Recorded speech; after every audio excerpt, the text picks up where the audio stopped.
In this video, I will show you how to set one of the fence posts, and keep in mind that the speed is, we are looking at this in fast motion. This is twice the speed that I would be getting anything done in here.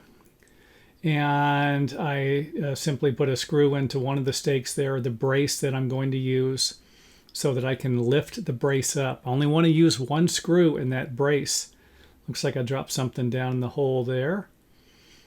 And so one screw is enough into the stake through the brace. That way you can lift it up, as you can see here, and then I'll be able to level or vertically level the fence post.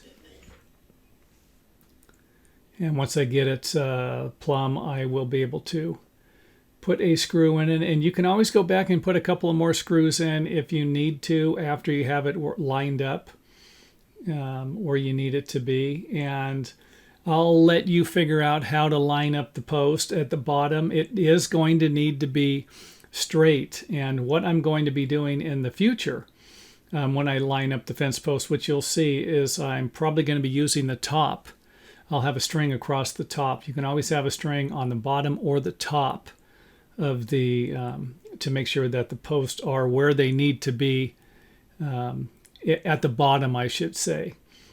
And here I am gonna vertically level, or make sure that the post is plumb there. Where these words came from, I have no idea. Plumb bob maybe. So not too difficult. You can always use longer braces. You can use thicker braces. I've just got some old stakes that I've had used for gardening here.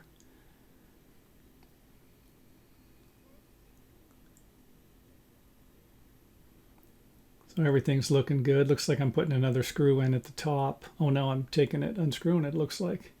Checking it again. Sometimes when you move it to one side, you will change the post won't be plumb anymore too. So keep that in mind. You might have to do this a couple of times until you have it right where you want it. Anyway, that is it for the video. And if it helps, you know what to do. Hit the old thumbs up button.